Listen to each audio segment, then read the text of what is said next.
Dear Diary, let me recount this week's events as best as I can.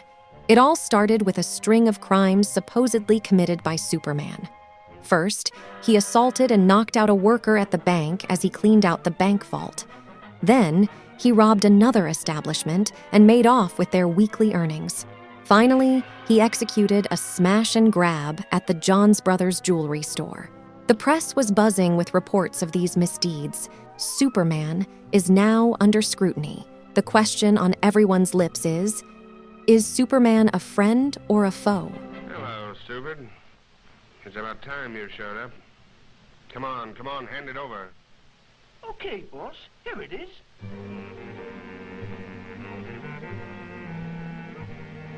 This is a swell racket, boss. And this Superman outfit, it works like a charm.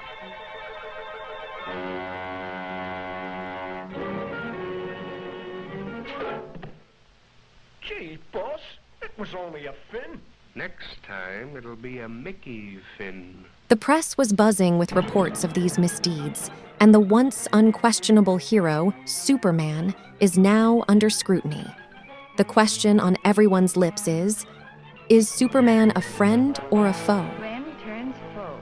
Well, that's ridiculous. I just couldn't believe that the man I've come to know as Superman would suddenly turn to a life of villainy. Little Jimmy handed us 2 tickets from Perry White to the opera. I guess it's a reward for all our hard work. I hope Jimmy makes good use of the old camera I gave him for his birthday. At the opera house, Clark kept fidgeting in his seat, while most of the other men in the audience were dozing off. I must say that I looked absolutely fabulous in my new evening gown.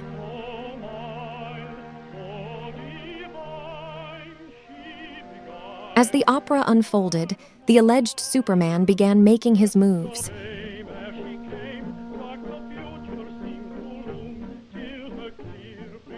He moved from booth to booth, subtly stealing jewelry from unsuspecting patrons.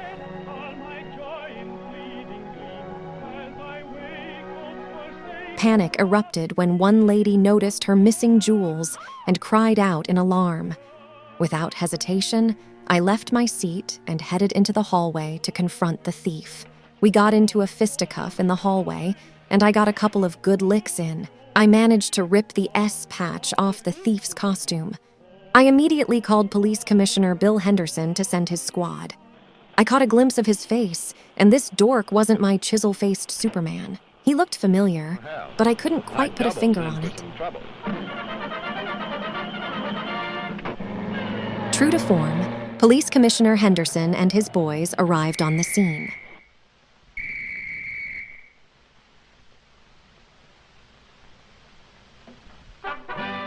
On the rooftop, shots were fired. The crook emptied his gun on Superman. Of course, the bullets simply bounced off Superman's invulnerable form.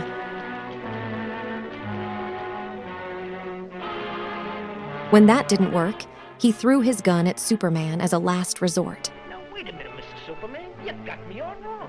It ain't me. Honest, it ain't me. It's the boss. He made me do it.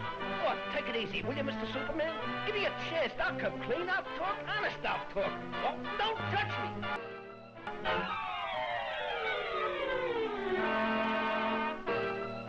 It came back to me, and I finally figured out who Superman's doppelganger was.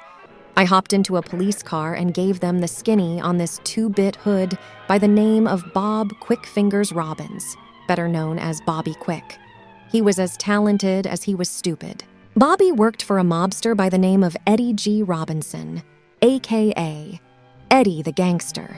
That's how the police knew where to track them down. Well, did you enjoy the opera? What's the matter, stupid?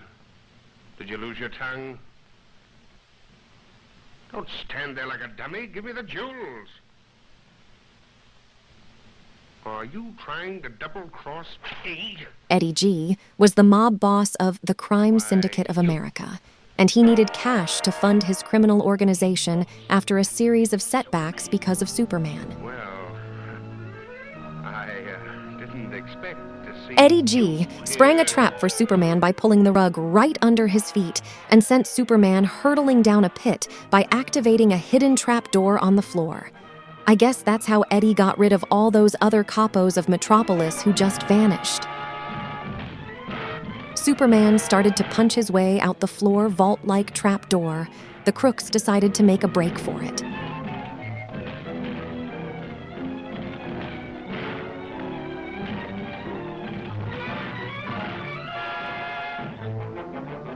They tried to escape through a series of traps and obstacles, including an electric fence and a steel vault with a 10-ton door. But my hero's strength was unmatched, and he easily tore through the electrified bars and freed himself.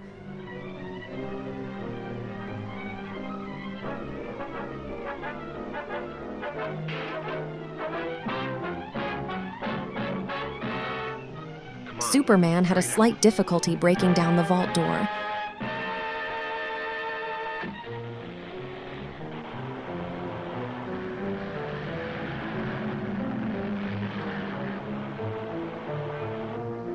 To his dismay, he found the criminals had already escaped through a hole they'd cut in the wall with a welding torch.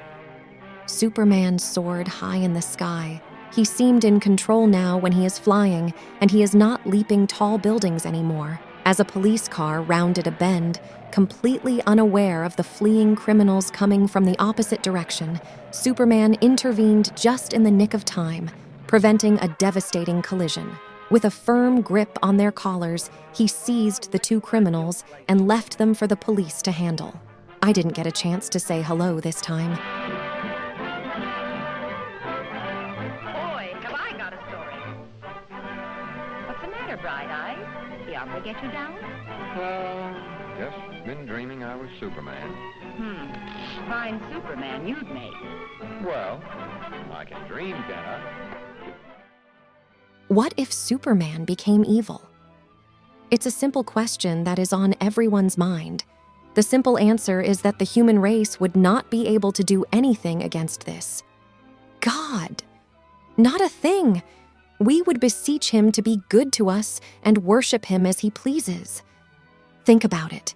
Human beings have tortured and killed each other for lesser men and dictators. We have nations that are ruled by one man, and we obey that one man's orders. With a super being like Superman, we would all fall in line at super speed or face that God's wrath. There would be no rebellion and no hero to come to our rescue. You might not want to hear this, my dear diary, but that is the reality we would face. Until then, yours, Lois Lane.